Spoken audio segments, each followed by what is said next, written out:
as I mentioned, this is my friend and former colleague, Henry Weinstein's here to talk to us today. Henry and I have known each other since 1991, I believe. That is correct. When I came to the LA Times' downtown newsroom, a good fortune of my life was to be seated next to Henry.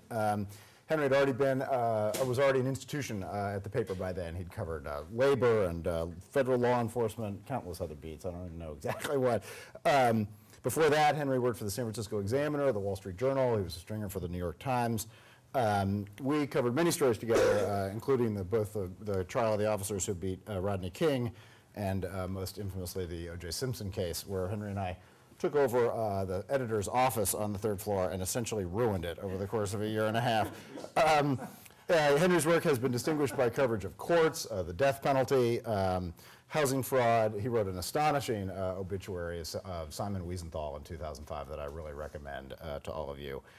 He's also a lawyer, a graduate of Bolt Hall, and a founding member of the UCI Law School. And he's here today to talk about sort of all of that and his own background at the Times. But he's also here because he's really one of the most profoundly ethical people I know. So you are welcome in this class as ever, and it's yours. Have at it. Jim, thank you. Thank you for that overly kind introduction, and please accept my apologies for being tardy. Didn't quite allow enough time on the 405. I guess you can never allow enough time on the 405. This is coming up from Orange County this morning. I gather that you all have been, Jim has acquainted me with a number of the issues that you've been studying about, and that you, and I know most recently, have been reviewing sort of what happened in the Staples scandal in the Los Angeles Times. And I wanted to start out by talking a little bit about that, and then I'm some other things, and then I'm happy to take whatever questions, dialogue with you, whatever. In the mid-1990s, around the time that Jim and I were covering the Simpson trial, the Los Angeles Times got a new chief executive officer. His name was Mark Willis.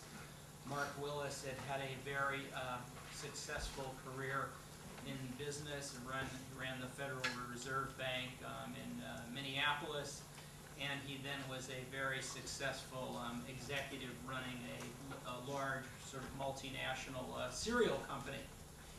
And Mark Willis was sort of a personification of a notion, I think, all too current in American business, which was sort of what I'll call the myth of the omnicompetent manager. The idea was that if you could be good at one thing, there was just absolutely no doubt that you would do well at anything. And that may be true of some people. Your professor's one of them. I've never seen him not be successful at anything he took on. In any case, Willis had some, he had come out of an environment where everyone who worked in a company kind of all felt that they had the sort of same mission. And he could not understand that in at least one respect, and perhaps others, but at least in one fundamental respect, that newspapers operate differently than other companies. And the basic distinction, I know that I'm going to talk about this only very briefly, because I'm sure Jim has talked about it, and it's certainly referred to in David Shaw's epic article about the Staples scandal, is that the people who are at the newspaper as journalists, meaning reporters, editors, photographers, copy editors, librarians, the whole flotilla of people who are responsible for the content of what's in the newspaper, their job is to go out and get the news and to present the news to you in an accurate and comprehensive fashion on a daily basis, whether their job is actually digging up facts or taking pictures at a fire or in a war zone. Their response, or checking facts after the story has come in, or doing additional research on a series, their job is not on a daily basis to go out and make money. Their job is not to sell advertising. Their job is not to sell subscriptions or any of those things. The notion historically has been, or at least for a good part of the last century, was that if a newspaper did quality journalism, that people would want to read it, that they could rely on it, it played a role in the life of their community or their nation or even after, particularly with the advent of the internet, newspapers, you know, have a more and more important role in international affairs. I mean, you could wake up this morning in Los Angeles and read a newspaper in Baghdad if you spoke their language, or you could wake up in Baghdad this morning and you could read the Los Angeles Times. So the reach of these papers has grown on and on. And so Willis didn't understand this distinction. He thought that the idea that journalists should not be talking to people on the business side of the paper on a daily basis was kind of a crazy notion. And he sort of talked about and the term that was historically used at the LA Times was called the wall. And basically Willis's notion was that he was going to break down the wall. It wasn't clear in any terribly explicit way what breaking down the wall was supposed to achieve, but kind of circling around the building was the notion that perhaps journalists should be more responsive to the business needs of the newspaper. Now, let me pause and say that any good journalist wants his or her newspaper to succeed. It's not like we didn't like the business people. It's not like we wanted them to fail or something. After all, the more that the newspaper succeeded, the greater the amount of resources there would be to go out and do stories. Covering wars, for example, is very, very expensive. So we were all in favor of them doing their jobs well. We just felt that it was not appropriate for us to sort of have our news judgment in any way guided by what business people were doing. That our decisions about what to cover, how to play the story, any of those things, those were independent. Just as I wasn't going to go over there and tell them, well, you should stop selling ads or subscriptions in Fresno or San Diego County or something. They had their terrain and we had our terrain. Willis brought in as his number two person a lawyer, a woman by the name of Catherine Downing, who also was not experienced in the world of media. And she was, you know, sort of a subscriber to his theory also about breaking down the wall. And for some time it was mostly just kind of a subject of, in some respects, there was a lot of conversation and a lot of worry about this, but it was not clear exactly how this was going to play out. And then one morning we woke up and we found out that the company had entered into this arrangement with the people who were running Staples Center, there would be basically this joint venture between the newspaper and the Staples Center in this special magazine that was going to come out when Staples Center opened up. And we were very surprised about this. I think I could say that 99.9% of the newsroom had no knowledge of this. It, you know, emerged in the ensuing days that a few people knew about this, but we were really quite, I can say honestly that we were very surprised. The notion that a newspaper would get in bed, literally, with one of its advertisers is kind of antithetical to the most basic ethical rules of journalism. I mean, it's sort of like what you would call journalism 1A. I mean, that you were potentially showing that you were. Is that you? Oh. Yeah. Let's turn it off. It's one of my colleagues from the paper. in any case, and so we were very disturbed about this. We felt that it compromised the integrity of the newspaper, and we feared that this could perhaps be the first of many such instances like this. And a newspaper essentially has one thing, I think, to offer its readers, and that is its credibility. When you get up in the morning and you read a story, be it about City Hall, or about the Lakers, or about a concert, or the review of a book, or the whole host of other things that you read, the way the healthcare bills are being covered, you want to know that the person who is writing those stories or taking those pictures is not being improperly influenced to tilt a story in a particular direction in an effort to please an advertiser, whether that advertiser is a pharmaceutical company or a sports enterprise. I mean, so journalists have to have distances from their sources. That doesn't mean, and the people they're writing about, doesn't mean that they have to be enemies, but it means that that there's no quid pro quo. Somebody doesn't walk up to my desk and say to me, Henry, if you write a nice story about Toyota tomorrow, we'll take out several $1 million worth of advertising in the paper next week. I mean, you can see what the potential problems of a situation like that would be.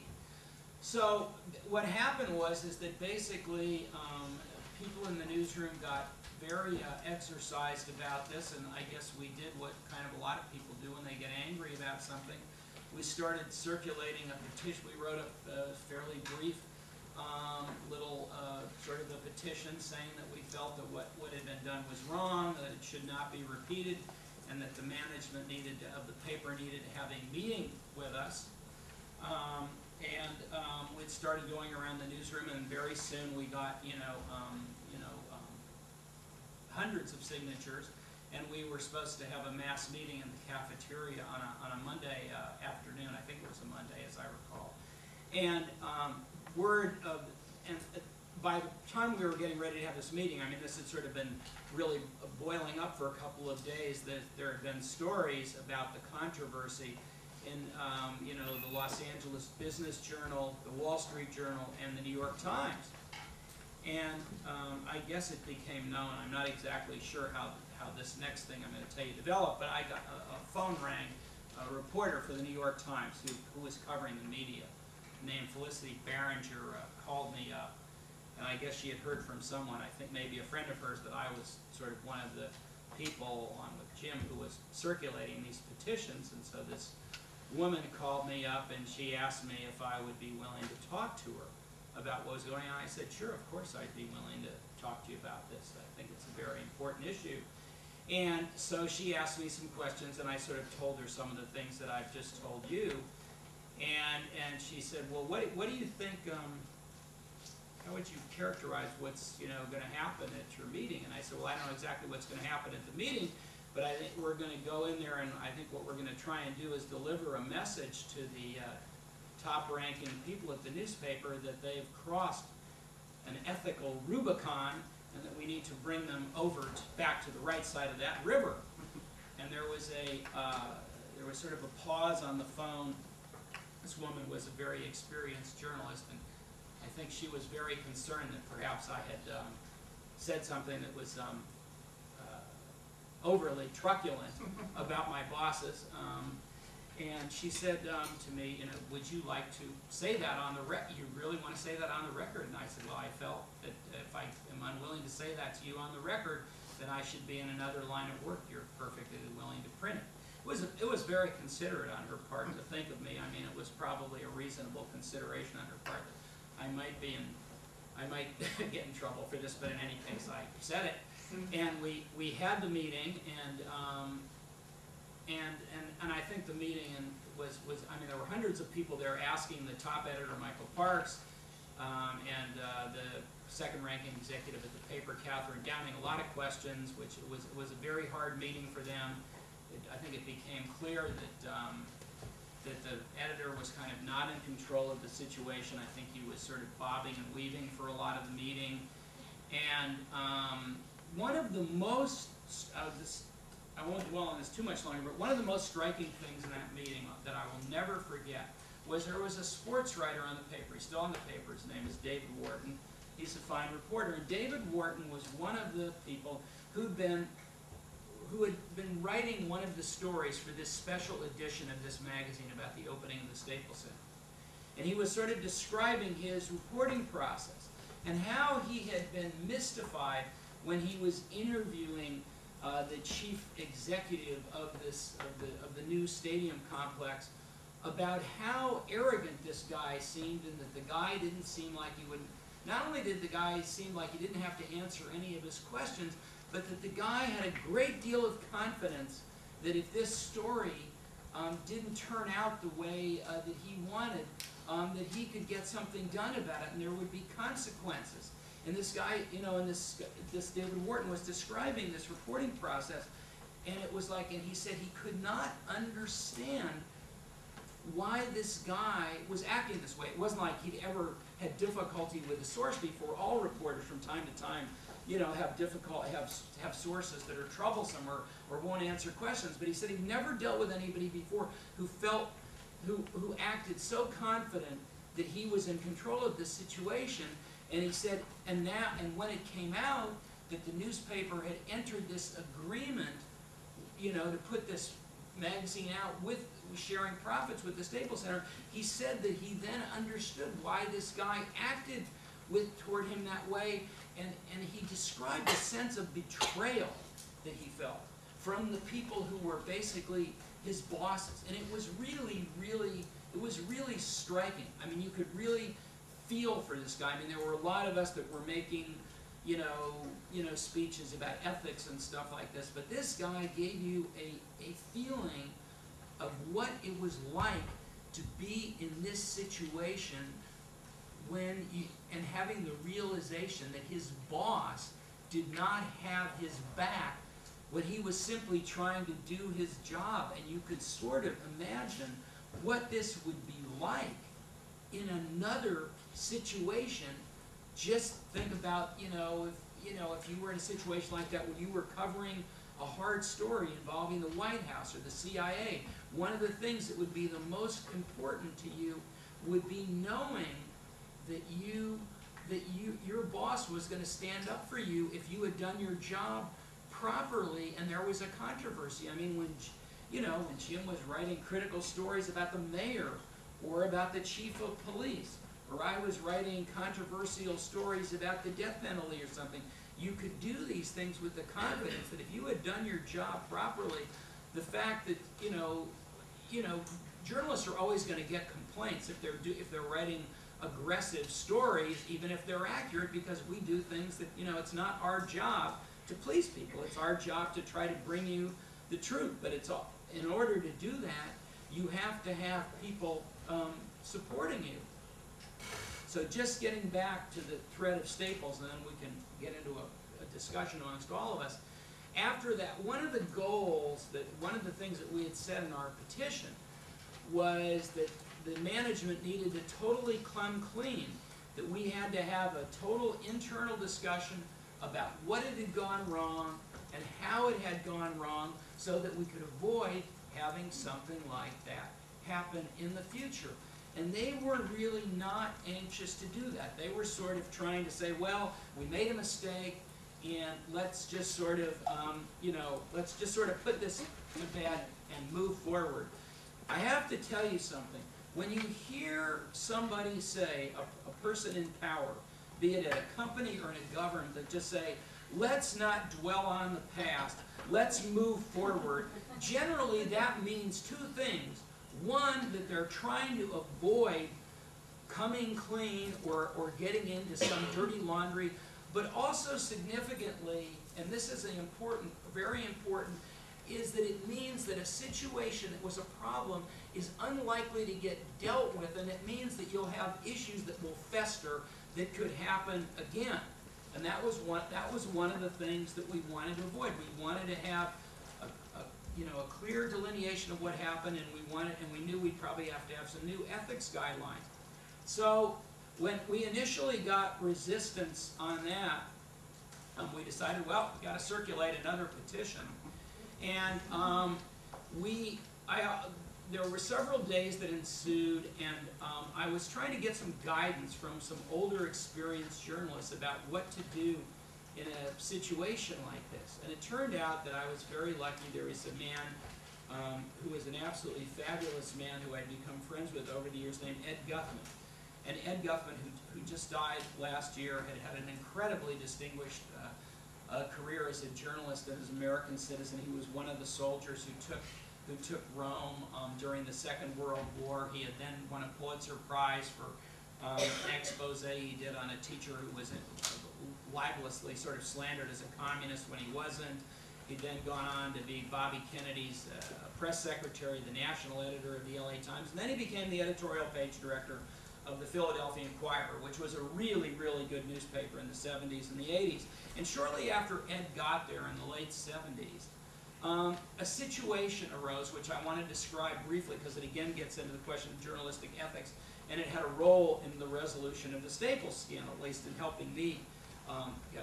There was a federal grand jury investigation was launched in Philadelphia of a corrupt politician who was kind of the ward boss for South Philadelphia for the Democratic Party. His name was Buddy Cianfrani. And Cianfrani was a very, very powerful guy. And he had become romantically involved with a reporter at the Philadelphia Inquirer by the name of Laura Foreman. And he had given her a number of very nice presents, rings, a lavish mink coat, had taken her on trips, and all of this came out in the course of this federal grand jury investigation. But by the time the grand jury investigation was launched, Laura Foreman, its career had done pretty well. She had moved on to the New York Times. But at that point, the Philadelphia Inquirer had a good relationship with most of the important officials in the city of Philadelphia. And somebody in the U.S. Attorney's Office called the paper to alert them, you guys better be ready, because when we come out with our indictment of Buddy Cianfrani, you guys are going to have a lot of your dirty linen washed in the paper, because it's going to come out that this sleazy Paul bought one of your reporters who was covering him a mink coat. Now, I mean, this is kind of like right back to what I was talking about journalist 1A. In fact, in this case, it is even more literally than Staples getting in bed with one of your sources. Okay, so the Inquirer was alerted and realized they were going to have to do something about this. And at the time, the editor of the Inquirer was this terrific journalist by the name of Gene Roberts. I think he took the paper to like 18 Pulitzer Prizes in 17 years. I mean, the Inquirer was a real force to be reckoned with at this time. And he figured, what am I going to do to sort of deal with this situation? And he called in Ed Guthman, who had just arrived at the paper only not long before. So he had no connection with prior coverage of Cianfrani or with Laura Foreman. And he said, here's what we're going to do. He said, Ed, we're going to take our two best investigative reporters, guys who won several Pulitzer Prizes, Jim Steele and Don Bartlett. They are going to write a detailed investigation of what we did. You are going to edit the story because you're not involved with this issue. And I'm not going to see the story before it goes in the newspaper. So the whole idea was they were going to totally come clean with their readers, and that they were going to see, and he made this executive decision that no one should touch this story who potentially had a conflict of interest. It was sort of a model of what you would want to do if you wanted to sort of have an internal house cleaning. I mean, an internal examination. So I'd called up Ed Guthman just to ask his advice. I knew Ed had been at the Inquirer at the time of the Laura Foreman scandal, but until that point, I didn't really know what his role was. So we had this long phone conversation. He told me what had happened and how it had turned out. I remembered reading the story about this, but I hadn't known that, the whole way that the internal dynamic of this had been structured. And that was the model that we went into the editor and we said, okay, this is what you have to do. You have to let a reporter here who's not connected with Staples write a story about this, and we need to have an editor who is totally unconnected with the story also, and that you don't get to read the story. And you can imagine this was not an idea that he immediately embraced. But eventually he became convinced that this was sort of the only way out of it. He commissioned David Savage to do this story, and David Shaw to do this story, who had been the paper's media writer for many years and had written about a lot of stories about other things that the Times had, more just stories about how the Times maybe hadn't performed so well. He hadn't written about Times ethical issues, but he had written sort of about how the Times had maybe not done so well in covering the McMartin trial. There were a whole number of things that he had written about, and then George Kotlyar, the former managing editor who had retired, was brought back out of retirement to edit the story. So you got, I think, what was, about as unexpurgated a version of this of what this what could be, and it must have been one of the longest stories that ever ran in an American newspaper. It was certainly, I think there's no doubt that it's the longest story that I think that's ever run in an American, 35,000 or so words, longer, I think, than. Pardon me. Yes, very long, and I thought it was very admirable. I don't think it was a perfect story. But you get a very good view of the events. I think the one thing that the story should have done that it didn't do as much of was to sort of give you more of a sense of what the internal dynamic was in the newsroom in response to the readers aren't even told in the story how it was that David Shaw wound up writing this story. That's probably not the most important thing, but I do think it was relevant. But it gives you a very good view of the screw-ups and the way that people decided not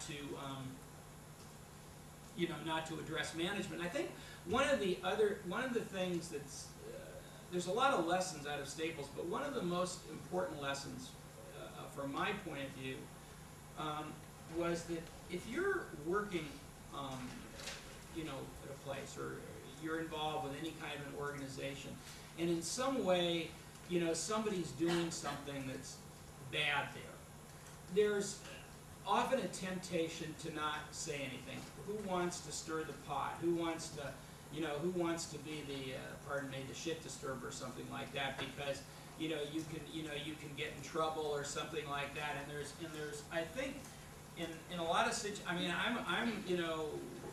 I believe in loyalty to a point. I'm loyal to my friends. I'm loyal to my family.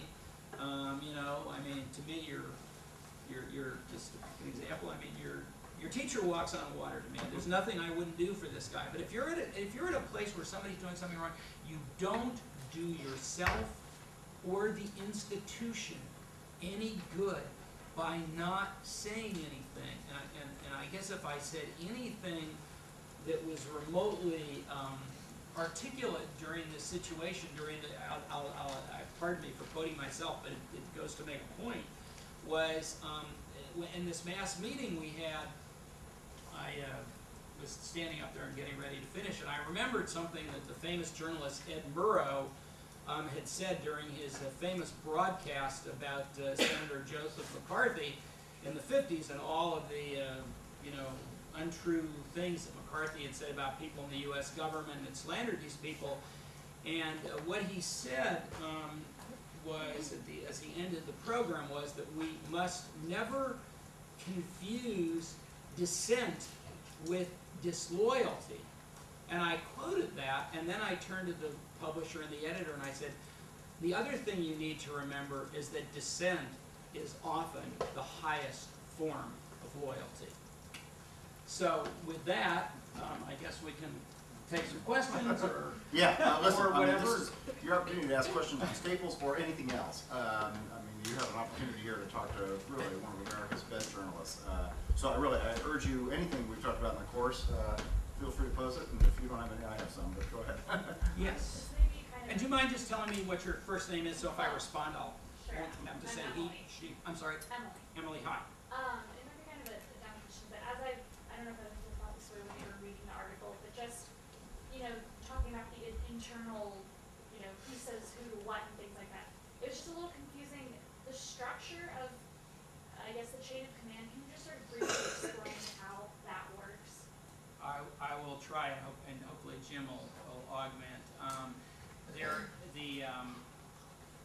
top person was this guy Willis, and Catherine Downing was underneath him. There's like a whole structure of, I'm sorry, I don't Yeah. think I have a mass. There's, if you look at there's there's like a horizontal and a vertical structure. There, I mean, what I mean is there's sort of a horizontal structure to some degree of at both levels, both of theirs, and they're parallel. There's management structure on one side, let's say the business people, and then there's and also a vertical structure within the editorial department. They start the editor, the managing editor, foreign editor, national editor, so on and so forth. But you'll also see, if you look at a newspaper masthead, normally it will list at the top of it the publisher and the editor, and then some of the other editors, and then sometimes there's a separate box, you know, that they list. If you look at a New York Times masthead in particular, it's a fairly long masthead. Well, there will list a lot of their editors, and then they'll have a little separate box which will list a lot of their business people. The way that this worked, at least at the time, was, if you'd say, it was that Willis was on top of, and I'm meaning just structurally, Downing, and then Parks, and then the people underneath Parks. I'm trying to remember who was the next person. I think Leo Linsky, John maybe, Arthur. John Those Arthur, are the yeah, periods that had the exactly. 4 managing So, editors. yeah, right. So that sort of flows And up. just a little more generally, there at the time was this company, the Times Mirror Company, was the company that owned the Los Angeles Times and dozens of other operations. Mark Willis was the CEO of the entire Times Mirror Company. Catherine Downing was the publisher at the time, so she was the chief executive officer of the Times. Reporting to her would have been Michael Parks, the editor, and then the business side people, and I forget all of them. I think Jack McKeon maybe. Jack McKeon was the head advertising guy who was in the story as fairly prominent. Is that?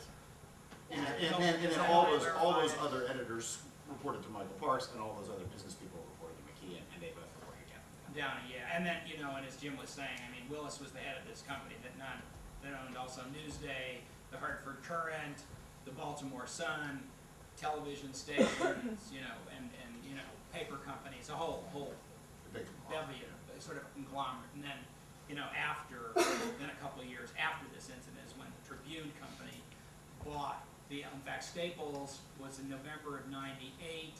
Basically, I mean, it came to a head, and early in 2000 was when the Tribune bought the entire Times Mirror Company and all these papers, and then, you know, brought in sort of new editors, new managers. I mean, a whole new bunch of people. I mean, the vast bulk of the people who were working at the LA Times stayed there, but there were new people brought in at the top. Some of them were very good, and unfortunately are not still there.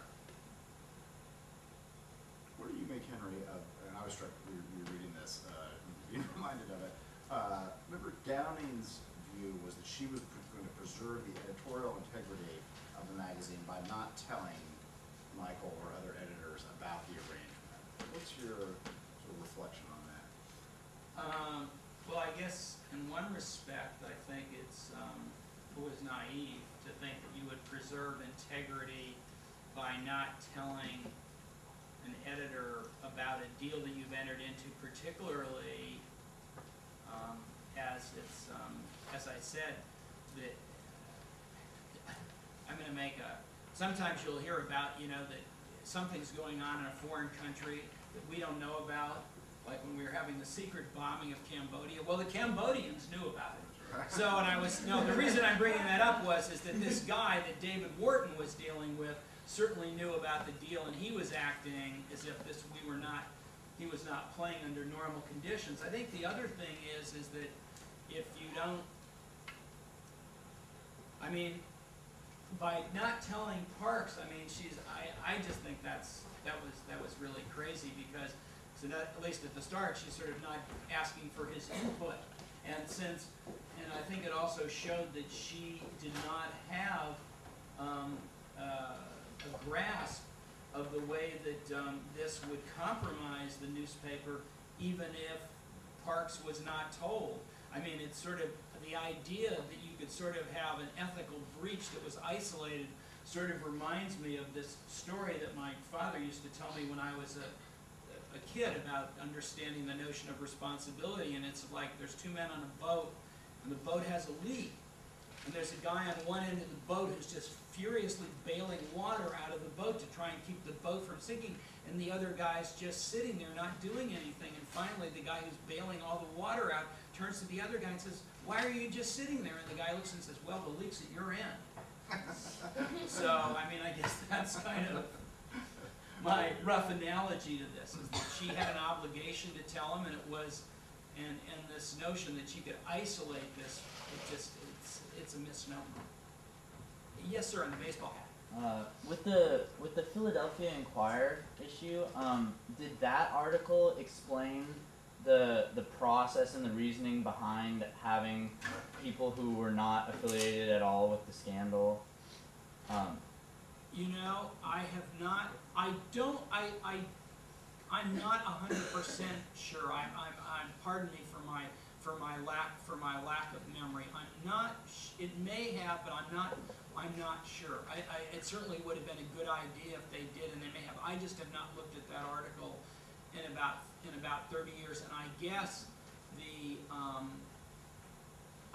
I guess I knew when I called this guy Ed Guttman that they had done something unusual, but I did not know all the logistics of it. It seems like a little bit silly not to talk about that, because as a reader that would make me respect, you know, the institution a lot more. Right. I mean, they very well may have. I've probably got it buried out in my garage somewhere. I mean, I can tell you that it was a really first-rate job. I mean, the two guys that did those stories, I mean, they've gotten a couple Pulitzers at the Inquirer about very, very complicated subjects, and then they did investigative work for Time Magazine, and now for, you know, and then for Vanity Fair. I mean, they wrote a book, probably the best book ever written about Howard Hughes. I mean, if you're looking for, you look up, Google Don Bartlett and Jim Steele, they're really quite extraordinary journalists. I think there's somewhere in the Shaw piece a specific reference to the fact, oh, here it is, Kotler. Yeah, it does describe very briefly that Kotler is editing it, Right. and Shaw obviously is writing. Right. He's got the byline. I don't recall if it said specifically that they were not, that Michael didn't read it. I don't know if that's in this piece. I don't know that it's in the piece. I just remember there were guidelines about that, and there was actually an incident that occurred the night that the story was getting printed at the paper, and David Shaw was very fastidious about making sure that no last-minute changes were made to any of his copy, and he would always. He actually would be on site. I mean, he did this with all of his stories, and obviously he was going to particularly do it with this. And there was one editor who sort of decided, and this was not an editor that I think had any involvement, but this was just sort of an editor who was sort of trying to flex his muscles and decided that he was going to try and read some of the article before it was actually printed. And he was basically told to screw off, rather forcefully. David was not timid either. No, and I think George was there also. Yes, you had a question. Oh, I was just wondering, do you think it made a difference for the public to know that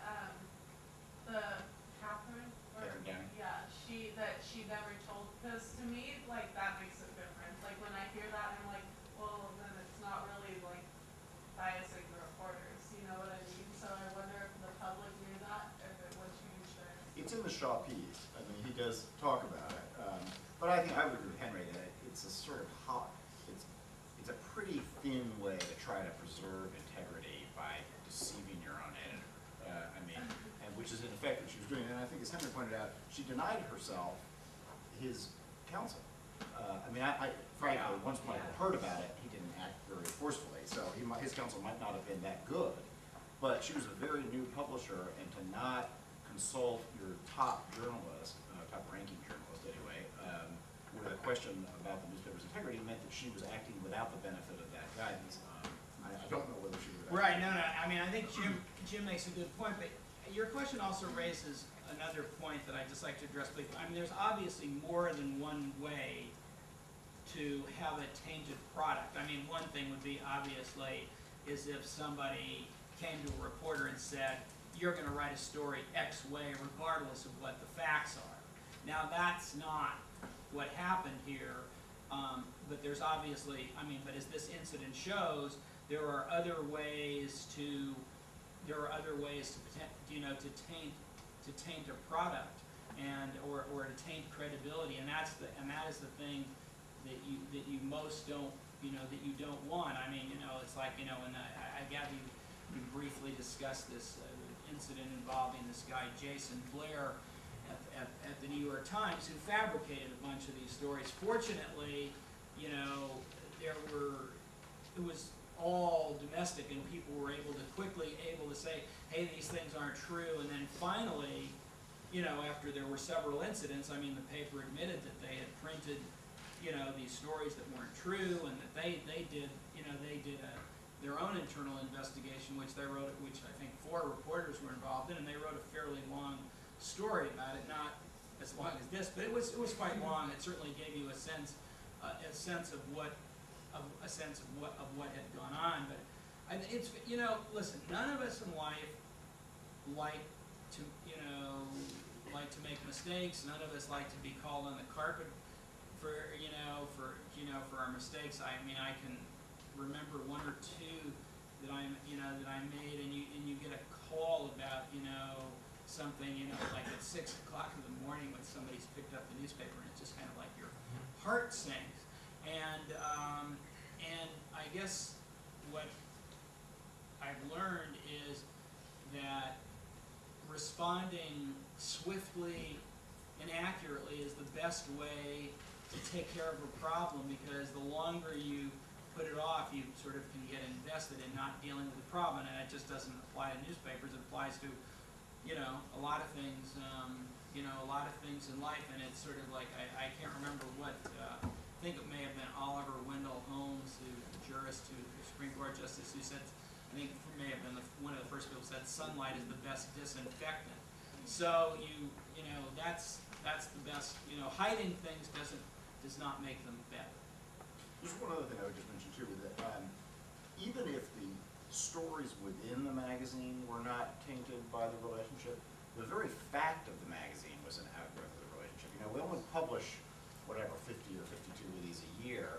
I mean, there was a lively conversation, from the shop piece about whether it was appropriate even to devote an issue of the magazine at Staples Center as opposed to a war or the Getty Center, which might have a different kind of cultural relationship with LA. So the fact that they did the magazine at all is in some measure the result of taint. Yes, the blue shirt here. So I know the article talked a lot about Downing and talked about, cited her at one point saying that she didn't realize that it was an ethical issue. Do you believe that that's possible? And the second part of my question is, in bringing in publishers and executive editors that don't have newspaper experience, has this been a bigger issue in your experience, repeatedly in other instances? And Well, I'll try and answer that in sequence. I think that it is plausible that she didn't know. She had not worked in a journalistic institution. There's lots of people that I know that work in other kind of businesses. When I tell them, or when I would tell them about sort of what I did and sort of like what the internal dynamic was, they're pretty surprised. It sounds foreign to them, I mean, I remember once being at a conference right around the time that Reagan had been elected president, and I was covering urban affairs, and I remember I was at and I'd gone to cover some conference of all the mayors of the country, or urban officials, because there was a lot of concern that Reagan was going to kind of cut back on urban support, block grants, and all that kind of stuff. And I was standing at this reception the first night with a reporter from the New York Times, who was quite a great reporter, older man by the name of John Herbers, and we were chatting, and then a city official from, I guess it was Portland, started engaging us in some conversation, and he asked us whether or not we had to submit like a sort of report, or kind of in advance of the trip, giving a cost-benefit analysis of what the newspaper was going to get out of this trip. And John Herbers looked at this guy and said, "Sir, I'm really afraid you don't understand what we do." I mean, there is an element of journalism that's inherently speculative. I mean, if you go places and you often don't know what you're going to find, and sometimes you go places to try and get some information that's very, very hard to get. And if you're doing good journalism, a fair amount of the time, you're going to come up with some dry holes. I mean, people are going to stonewall you. You won't be able to get to the bottom of something. Hopefully, you don't have too many dry holes, because you don't want to be spinning your wheels all the time, because there are plenty of great stories out there to get.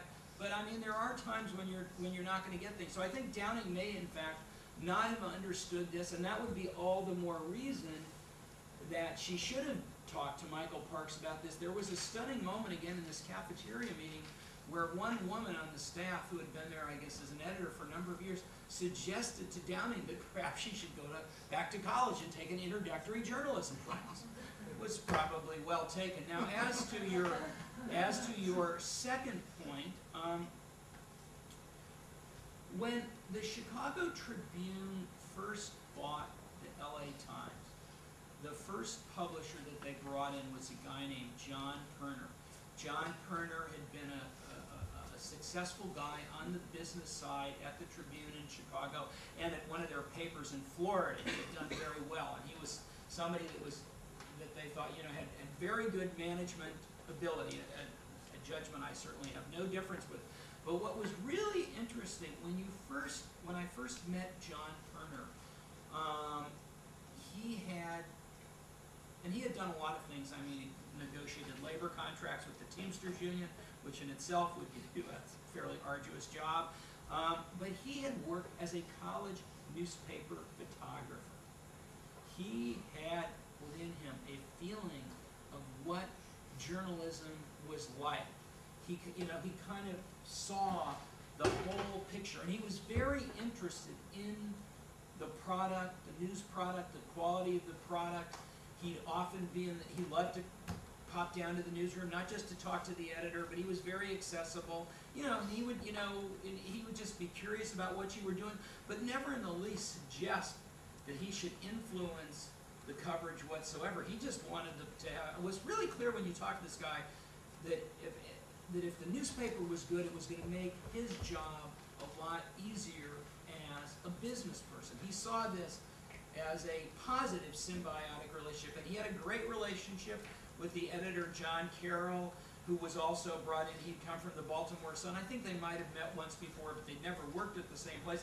And they both understood that they needed each other. If each of them was doing his job well, that it would benefit the other person, but they each knew that they had boundaries. And it was also the kind of a situation where the editor knew that he needed to also have the publisher's back, and that if we were going to do something controversial, not that he would ask permission of the publisher, but that he would alert him that maybe there was going to be a shitstorm coming and that he should be prepared. And I think one instance of this was around the time that there was this recall effort of Governor Davis, was that, the Times did these sort of very hard-hitting stories about then private citizen and would-be Governor Arnold Schwarzenegger's history with women and allegations of sexual harassment, which was clearly going to be very controversial. I mean, the story was worked on for some period of time, multiple layers of checking, and then finally the editor decided that the story was ready to go, and he just alerted the publisher, be prepared, we may have some subscriptions canceled tomorrow. I mean, I wasn't present for the particular conversation, but so it's having a publisher who knows the business, who's worked his or her way up in the business, I think is very beneficial, just like experience in any line of work is. I'm not saying that that it will be an absolute prerequisite, but it sure as heck helps. We have just 2 more minutes, so if there's one more. Gentleman in the white t-shirt? Yeah, you mentioned that you thought the David Shaw piece was a really good overview, but... I'm sorry? You mentioned that you thought the David Shaw piece gave some really good overview, but it didn't really give a good sense of the internal dynamic of the paper. Well, I mean, specific, not the whole internal dynamic. I think you got a good flavor of that there was sort of a yes person culture, and that there were other, that Parks didn't respond rapidly, and that there were also a few people underneath Parks who found out about this and they didn't raise a red flag right away. So I think he did give you a sense of that there was not a sort of an open culture where critical comment was welcome. That I thought came across well in the story. I thought what I meant to say was, more particularly, I don't think that the story captured the way in which kind of the troops rebelled, which had a role in leading up to why this story got published. Right, and I thought one of the interesting points that he made was that sort of the laid-back culture of Southern California might have contributed to sort of the slow development of outrage compared to something like the rock and roll culture of the New York Times. Like, what are your thoughts on that? Do you think things would have developed differently at the New York Times? It's hard for me to give you what I would consider a very definitive answer. I worked for the New York Times for 3.5 years as a freelancer, but it was all basically out in California, and mostly, I was working out in the San Francisco bureau. So I mean, I've spent some time in that newsroom, but it was a long time ago. I certainly think if you read about what happened in the Jason Blair case, and after the New York Times did the thing, I mean, there's been magazine articles written about this. I guess Blair now has his own book out. I think there are some other books written about this. I don't have the sense that there was a terribly open culture welcoming criticism there. And in fact, I still think that the New York Times still has a lot, and they're not the only ones, but they definitely, as the most influential newspaper in the country, they have a lot to account for about the way that a lot of their reporters failed to scrutinize the claims that government officials made about weapons of mass destruction leading up to the start of the Iraq War. And they had one reporter there, Judy Miller, who left the paper, and there are a lot of, and they wrote one story about kind of why she was taken off the coverage, but it's not nearly as detailed as the Jason Blair story, and I thought, regrettably, that they should have done a lot more about that, because it was what she did was a much greater consequence than what Jason Blair did. I'll add one thing and then we'll conclude, is to say that I think one distinct difference between the cultures of the New York Times and the other Times has nothing to do with geography, but I think the LA Times, much more than the New York Times, has a culture in which reporters have learned to challenge management and to take matters into their own hands. And one big reason for